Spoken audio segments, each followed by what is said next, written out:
Hi, I'm Tom Williams. I'm an assistant professor of computer science at Colorado School of Mines. Amazing. Okay, so let's start off with the first question. It's a bit of a tough one. It's one that Uh-huh. I struggled with. Hypothetically, Yep, what ways can you envision training a machine to be like this ethical, moral agent? absolutely. Well, so first off, it sort of depends what you mean by train. When we say train, we typically mean using machine learning, right? And there certainly is a lot of that going on right now. There's a lot of work in inverse reinforcement learning, for example, where researchers are trying to allow robots or machines in general to try to identify what the values are behind people's courses of action, so that the robot can then take courses of action that try to achieve similar goals, that try to align with similar values. But a lot of the work in the AI community that is oriented around trying to build artificial moral agents or machine morality isn't necessarily focused on training, and is instead focused on trying to directly encode in certain logically specified moral norms, so that we have a little bit more control over exactly what the morals are that we're trying to program into these machines. So by my understanding of Mm-hmm. it, reinforcement learning is just like there are these generic values, and then you kind of like reinforce. I don't know another word for Uh-huh. it. You get the machine to like figure out, oh, is this action in line with these values? The other option being like, here are a set of rules that are applicable to like the domain in which this machine will operate. And it's Mm-hmm. it's kind of a limited scope, but in that way you get a little bit more control. Is that right? Yeah. Within the sort of machine learning side, there's sort of two parallel approaches that are a little bit different. So if you're just taking a pure reinforcement learning approach, you are sort of trying to try out different actions and see which actions are going to lead to the best outcome. So you already have some sort of reward structure, and now you say, okay, given this reward structure, what action should I take that will, give me the best reward overall? Whereas inverse reinforcement learning is sort of the other way around, where you don't know what the reward structure is. You don't know what things should be valued, but you see actions that have been taken. And you say, oh, okay, well, I see that, Jim is doing this task and he does this and this and this and this. What do I think he's trying to achieve? What do I think he values? What do I think is the source of reward? And so from an ethics perspective, we might say, well, I see, Jim doing this sequence of actions, which he presumably views as appropriate, and the quote right thing to do. And I trust Jim, and I think he's a good person. So maybe I should, if I can figure out what he's trying to achieve and what's guiding his actions, maybe I can do the same thing. Okay, so it's a little bit more mimicking. It's like extracting that value from actions. Exactly. Yep. Very neat. Okay, so that's like 2.5 ish ways in which we could like get a machine to be somewhat moral. And now on the subject of machine morality, Uh-huh. is it worthwhile to try and get a machine to be human? Like, is it possible? Is it worthwhile? Um, I certainly think so. So in our lab, so I direct a human robot interaction oriented lab. And one of the things we do is exactly this: is try to enable robots to is try to give robots artificial moral competence. And so one of the reasons why we think that this is so important is because of, it's sort of like the Uncle Ben argument, like with great power comes great responsibility, right? Where what we've seen is that specifically for the types of robots that we work with, which are robots that we are giving natural language capabilities. So robots that you can just talk to the same way you would another person. When people interact with a robot that has these verbal capabilities, people view them as social agents and moral agents. That means they view them as community members and view them as sort of moral stakeholders, or as agents who might have something to say about the norms that the community should follow. What that means is that people take moral cues from robots, not just from what they do, but what they sort of don't do or don't respond to. Which means that if you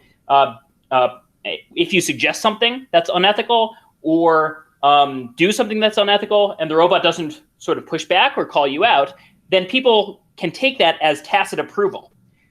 People might not necessarily have this same type of perception with like a Roomba, right? If you do something, inappropriate and your Roomba doesn't yell at you, like you're not surprised. But people expect when they see a robot that has language capabilities, even if the language capabilities are very shallow, and even if people intuitively understand that the robot is probably not that smart, people still can be influenced by the robot's its moral actions and its moral communication, even if those actions and communication are doing nothing. And so because of this, we've basically argued that if you want to be developing robots that have language-based capabilities, then you either need to be giving them artificial moral agency or giving them some degree of moral competence so that they can push back on things that are likely to happen in their environment so that they aren't accidentally condoning, hate speech or things like that. Or you need to be putting robots into extremely limited domains with very limited language competence that is very well communicated to users, right? So if you are clear to users, okay, this robot can understand, pick object description up or put object description on table, right? Then people will understand that it's very procedural. They wouldn't expect the robot to suddenly step out and say, well, have you considered the moral implications of what you're trying to tell me here? Whereas if you have robots that are just in a larger environment like a hospital or an airport, right, where it might be having a more free-form conversation, or especially if you're trying to program in more like small talk or chit-chat capabilities then people are really going to expect the world of those robots. So either we need to be incredibly constrained in where we're putting the robots and and the types of capabilities we're giving them, or we need to be developing artificial moral competence. Wow. When I was approaching you about this, I didn't really think that deeply about how it's unintentional, how we kind of like expect things from machines. Like, I don't know if you remember this, but there was a point in which the Amazon Alexa like got hacked, and then it just started singing songs randomly, and it was horrifying. I had one at the time, and it just started singing about like the singularity and technological domination. And my roommate and I, we were like, we can't have this anymore. We need to take this out of our home. So in this decision that you have to make between like either extremely limiting the domain or like encoding this moral competence, is it because of human comfort and like making sure that people feel comfortable enough to trust these machines to make them to work with them, or is it more about like avoiding perpetuating problems that exist in our society? The latter, definitely. In fact, so one of the things we've been looking at is how robots can not just reject commands, but how they can do so in a way that is both effective and avoids sort of perpetuating negative stereotypes. So this is somewhere where if you were trying to design a robot that is going to just sort of be maximizing human comfort and how much people like it, right? Then you might design the robot to be more polite. And the problem with that is that people's perceptions of politeness are very gendered, right? There are stereotypes that say that people don't want women to be too harsh. Or on the flip side of that, you have benevolent sexism where people say, well, you shouldn't be mean to women, right? And we've seen the same thing carry over with robots, where people dislike robots that present as female more when they're harsher, and dislike more people sort of being perceived as like rejecting the commands that are coming from women who are giving inappropriate commands to those robots. And so there we have this choice, right, where if we're designing for comfort, which was the first option, then you would play into those stereotypes so that people like the robot more, which could have some beneficial effects because maybe people will be more likely to accept like the moral advice from the robot if the robot is sort of tactful in a way that is complying with certain norms. But of course, then by doing so, it's perpetuating these other norms that we don't want to perpetuate. And so what we've argued in some of our work we have a collaborator from Sweden, Katie Winkle, and in some of our work with her, we've been thinking about how robots or how robot designers can take sort of more explicitly feminist design stances when designing robots in order to, not intentionally play into those stereotypes. And she has a lot of really cool work on that. I'm actually going to push a little bit further here, because just that one aspect of like, benevolent sexism and all that stuff. How do you consider, like, is there an approach to like considering the greater ramifications of what you're making, or like, how do you consider that? How do you approach it? Yeah, absolutely. I mean, that's a hard question. Like, is there an approach to consider the ramifications? And I feel like the answer is like, yeah, well, the approach is to consider the ramifications, right? But yes, there are a lot of different approaches to that. So within AI ethics, there have been sort of three waves. And so the first wave is entirely grounded in moral philosophy, right? Where we sit back and we say, well, what should the robot be doing in this scenario? What is like the from a consequentialist perspective, what should the robot be doing? From like a deontological perspective, what should the robot be doing? And some of that still comes into play when we're designing moral decision-making algorithms, because we have to think, which of these different types of frameworks could the robot be using to procedurally reason through these moral dilemmas? But more recently, the sort of second wave is people have been thinking more about things like fairness, accountability, and transparency. So how can we make sure that the robot is behaving the same way for everyone? How can we make sure that the way the robot is designed is not allowing corporations to sort of avoid being accountable for the robot's behaviors? And how can we make sure that the robot's behaviors are transparent? How can we make sure that people understand what the robot is doing and why it's doing that, which is really important for accountability, with respect to fairness? But more recently, people have been saying, well, maybe we actually should be placing less emphasis on fairness and accountability and transparency, and placing more emphasis on explicitly social justice and equity. And one of the reasons for this is some of the cases where fairness, for example, really falls apart. So there was a company that sold, probably is still selling, this recidivism prediction tool that predicts how likely people in the criminal justice system are to reoffend. And one of the ways they sold this is it says it's fair. It has the exact same error rate for white people and for people of color. The problem is that, yes, it had the same error rate, but the percentage of time it made an error for white people versus people of color, it was entirely different types of errors. So for people of color, it was, certain percentage likely to predict that they were going to reoffend when they weren't. And for white people, it was likely to predict that they weren't likely to reoffend when they were. So you had the exact same error rate for white people and for people of color, but in a way that was like very clearly biased and sort of shifting power towards white people. And that's one of the problems with fairness, is that there are so many different definitions of fairness that a company can basically choose whichever definition they want that will make their product look good. Whereas if we are trying to take a more equitable and justice-oriented stance, then the argument is, well, maybe like taking a step back and thinking more carefully about or placing less emphasis on whether the specific decisions are fair or whether the specific decisions are justifiable from like a deontological perspective. We should be taking a step back and thinking about, well, how does this technology itself fit into this larger system? Should we be designing, and deploying this technology at all? Which is sort of a different lens. So if the question is like, is there is there some way we can and should be thinking about this?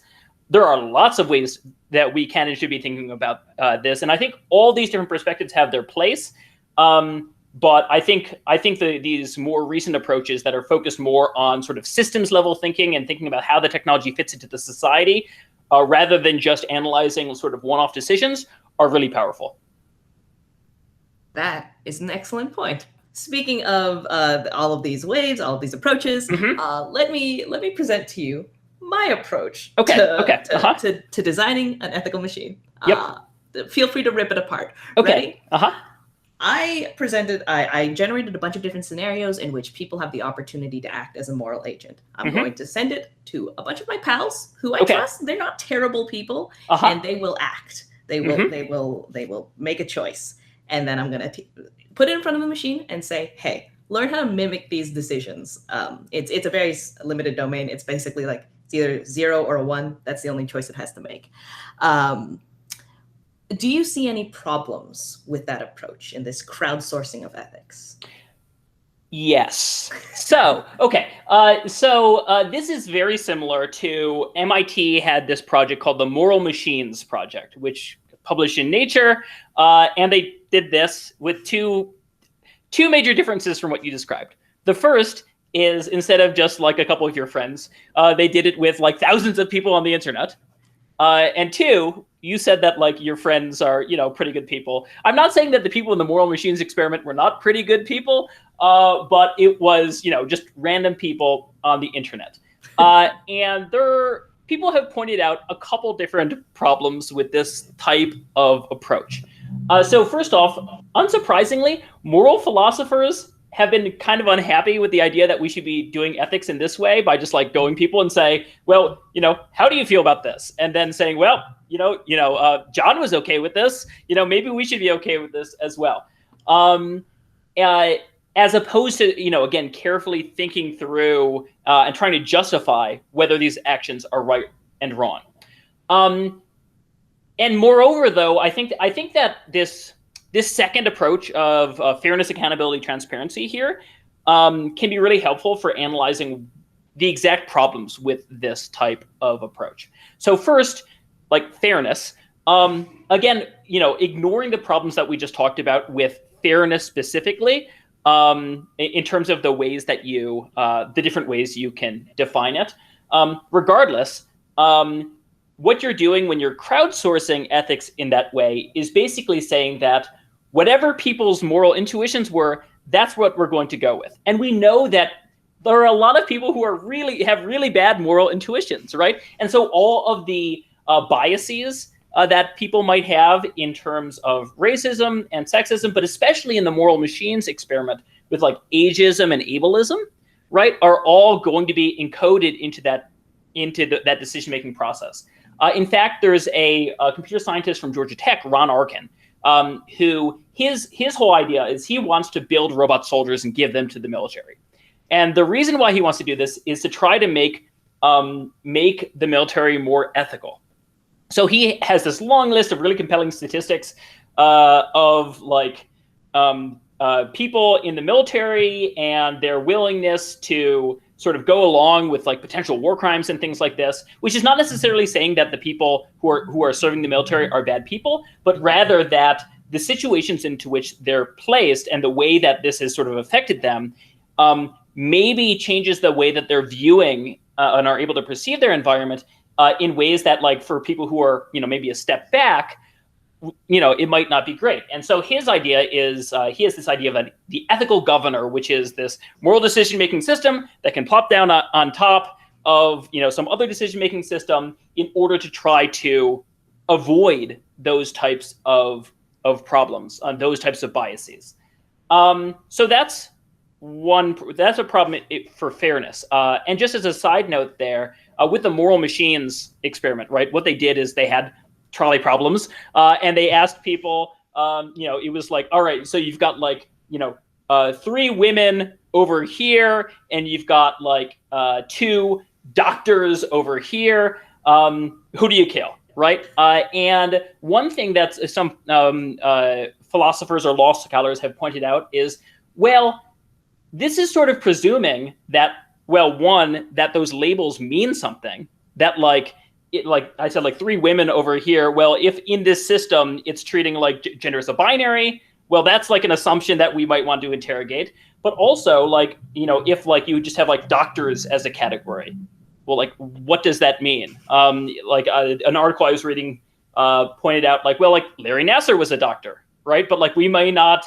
people might not judge him the same way they judge everybody else. So this is sort of tapping into just whatever people's stereotypes of doctors are.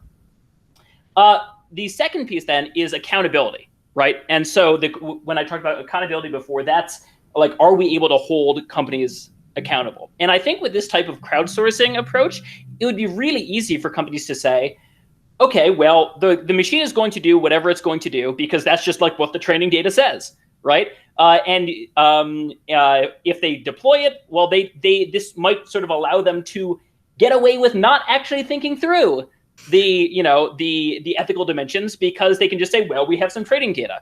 Yes, maybe it was collected from people with some known biases, or if we are moving outside the trolley problem domain and you're moving to an area like loan applications or something, and now it's like, okay, well, I've got like years and years of training data, and yes, it is the fact that 20 years of this training data is from a time period where the federal government like instituted policies that didn't allow Black people to buy homes, but it's data, it's there, right? And so from an accountability perspective, just relying on sort of crowdsourcing what the appropriate approach is a really good way for avoiding responsibility and just baking in all the biases that maybe you want to bake in, and then be able to sort of feign ignorance.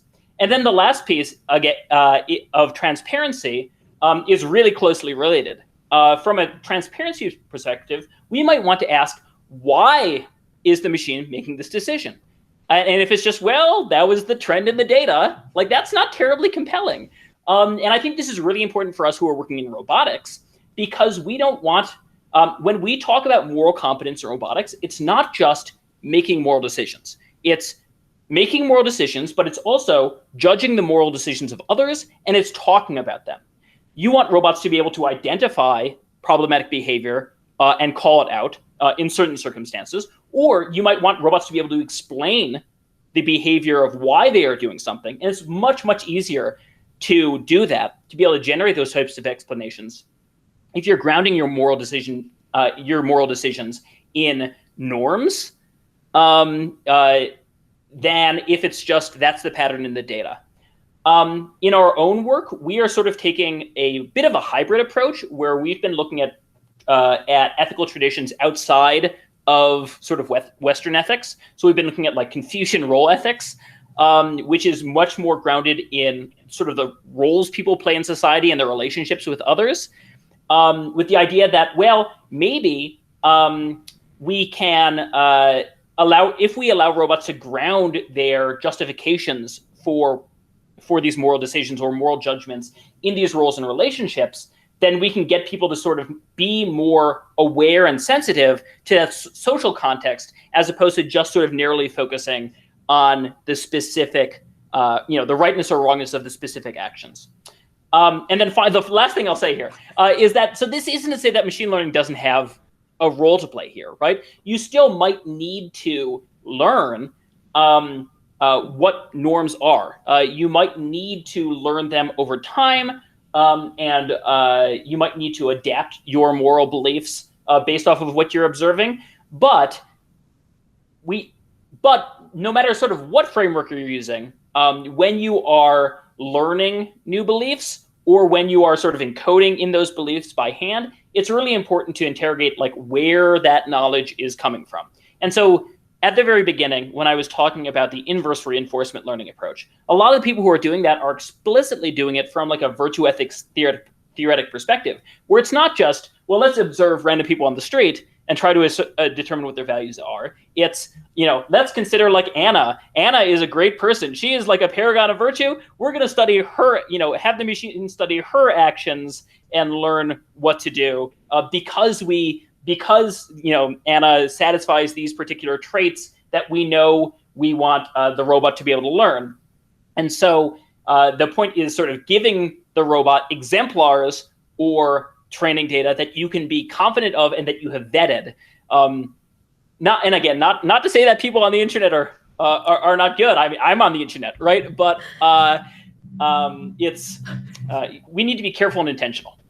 Careful and intentional. Yep. That's a good way to approach it. What would you like developers to consider when they're creating these machines? I know you touched on it like here and there all throughout while you were speaking, but if you had to summarize it, what do you think people should consider when they're making AI robots? Yeah, I would say the most important things to consider when making AI are not the things that the media focuses on. It's not how the AI is going to make decisions in the moment. As I said before, I think that is important. Allowing robots in certain domains to be able to make automatic moral decisions is valuable. But what's, I think, much more important, especially when we just talk about AI in general and sort of broaden the scope outside of like socially interactive robots, is considering that broader scope of the society into which you are deploying the technology. I think people spend too much time thinking about not just specific decisions, but also thinking about whether a particular deployment or use of an algorithm is appropriate, instead of interrogating more broadly whether the technology as a whole, given how it is situated and given who is going to be using it, who is likely to be purchasing it from you, et cetera, which doesn't seem like a technical problem, right? Seems like, well, that's just like a product problem. That's like, that's sales team, right? But that's understanding those broader issues of how our technologies are fitting into society should really be the first step before we start thinking about the technical details. Amazing. Yeah, I wish the world was like that. That would be wonderful, wouldn't it? It would be People nice, were yeah. more thoughtful and careful with how they behave. But yeah, that covers all of my questions. Thank you so much. You really like expanded my view of this whole thing and gave it a really nice framework to work in. Thank you.